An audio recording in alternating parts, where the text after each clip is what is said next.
আমার আড়ালে আমার আবডালে অঞ্জলি লহ পলে পলে আমার আড়ালে আমার আবডালে অঞ্জলি লহ পলে পলে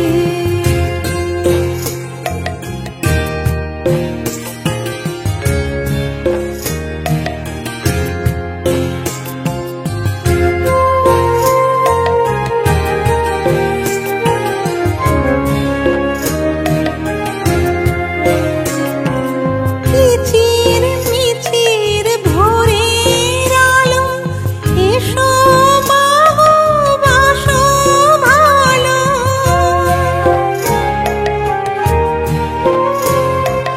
মিচির মিচির ভোরের আলো এসো বাহু বাসো ভালো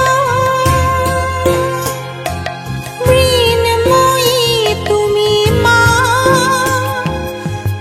বিশেষ করে আমি ধন্যবাদ জানাই যে ওনারা যেভাবে ক্লান্ত পরিশ্রম ওনাদের সবার যে এই প্রচেষ্টা, ওনাদের যে আগ্রহ, মূর্তির থেকে আরম্ভ করে প্যান্ডেল থেকে আরম্ভ করে বা লাইটিং থেকে আরম্ভ করে প্রত্যেকটা ব্যবস্থাই খুব সুন্দর হয়েছে।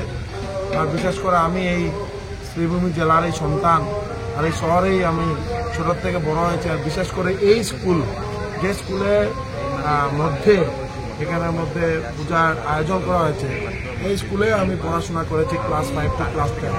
এই স্কুলে জুবিন গার্গও পড়াশোনা করেছে ক্লাস 5 টু ক্লাস 8, 7 to 8 এই স্কুলেই পড়াশোনা করেছে। এবং আমি আগে বলেছিলাম যে জুবিন আমাদের সঙ্গে সময় পড়াশোনা করেছিল, তো অ্যানুয়াল ফেস্টিভ্যালের সময় এই জায়গায় ব্যাডমিন্টন কম্পিটিশন হতো এই জায়গায়, আর ওই ইয়েতে আমাদের অ্যানুয়াল ফেস্টিভ্যালে সাংস্কৃতিক প্রোগ্রাম হতো। আমরা পিছনে ফুটবল খেলায় ছিলাম, ফুটবল খেলার থেকে আসার পর একটা সাংস্কৃতিক অনুষ্ঠান চলছিল, আর জুবিন তবলা বাজাচ্ছিল, খুব ভালো তবলা বাদক ছিল। আজকে আমাদের মধ্যে নেই, অত্যন্ত বেদনার কথা। আমাদের আসামের গৌরব জুবিন গার্গ, আর জুবিন গার্গ যে কাজ করে গেছেন, যে গান উনি গেয়ে গেছেন, আর মানুষের মধ্যে যেভাবে উনি সবার আত্মার মধ্যে জুবিন গার্গ গেছেন। তাই আজকে আমরা মা দুর্গার শ্রীচরণে প্রার্থনা করছি, জুবিন গার্গ যেখানেই থাকুন না কেন, মা দুর্গা যাতে ওনাকে ভালো জায়গায় রাখেন, ওনাকে যাতে সবসময় ভালো হয়, তাই প্রার্থনা থাকে। বিশেষ করে মধ্য শ্রীভূমি এই পূজা কমিটির সবাইকে ধন্যবাদ জানাই। আর সমগ্র শ্রীভূমি জেলা তথা বরাক উপত্যকার সবাইকে আগ্রহ করব, সবাই যাতে ইতুন্ডি ক্লাবের 75তম প্ল্যাটিনাম জুবিলি, আমাদের মধ্য শ্রীভূমিতে এখানে আমাদের গোল্ডেন জুবিলি, সবাইকে আগ্রহ করছি সবাই আসুন। এবং আমাদের দুর্গাপূজার যে ব্যবস্থা, যে সুন্দরভাবে প্যান্ডেল তৈরি করা হয়েছে, মূর্তি তৈরি করা হয়েছে, সবাই আসুন, দেখুন, মা দুর্গার আশীর্বাদ নিয়ে যান। আর আমরা সবাই আগ্রহ করছি যাতে আমরা পুলিশ প্রশাসনের যে ট্রাফিক কন্ট্রোল সিস্টেম বা জেনারেল অ্যাডমিনিস্ট্রেশনের যে নির্দেশাবলী, এগুলো যাতে আমরা সবাই মেনে চলি। আমরা তখনই আমরা সুন্দরভাবে দুর্গাপূজা আমরা উৎসব পালন করতে পারবো। এইটাই আমার সবার কাছে আগ্রহ থাকলো। সবাই ভালো থাকুন। আর বিশেষ করে আমাদের মাননীয় মুখ্যমন্ত্রী ডক্টর হিমন্ত বিশ্ব শর্মা মহাশয় সমগ্র আসামে প্রায় 8,000-এরও অধিক দুর্গাপূজা প্যান্ডেলে 10,000 টাকা করে যে অনুদানের ব্যবস্থা আগ বাড়িয়েছে, তাই ওনাকে আমরা সবাই খুব ধন্যবাদ এবং কৃতজ্ঞতা জ্ঞাপন করছি। এবং মা দুর্গা যাতে আমাদের মাননীয় মুখ্যমন্ত্রী ডক্টর হিমন্ত বিশ্ব শর্মা মহাশয়কে আরও শক্তি দেন, উনি যাতে আসামের উন্নয়নে, আসামকে আরও উন্নয়নের চরম একটা ব্যবস্থার মধ্যে নিয়ে পৌঁছাতে পারেন, ভারতবর্ষের 5টা উন্নত এবং শক্তিশালী রাজ্যের মধ্যে একটা রাজ্য হিসাবে প্রতিষ্ঠা লাভ করে।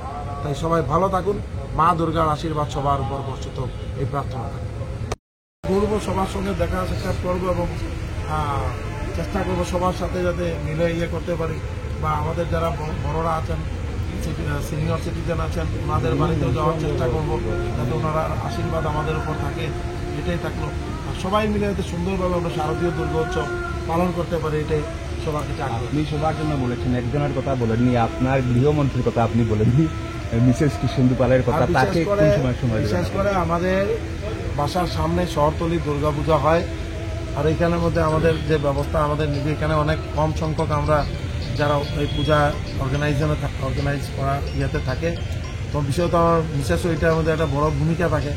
তারপরেও আমরা সবাই চেষ্টা করবো যাতে আমরা রাত্রেবেলা একবার মানে প্রত্যেক পূজা প্যান্ডেল ঘোরার এটা চেষ্টা করবো, এটাই বাধা যাওয়ার চেষ্টা। আমাদের সঙ্গে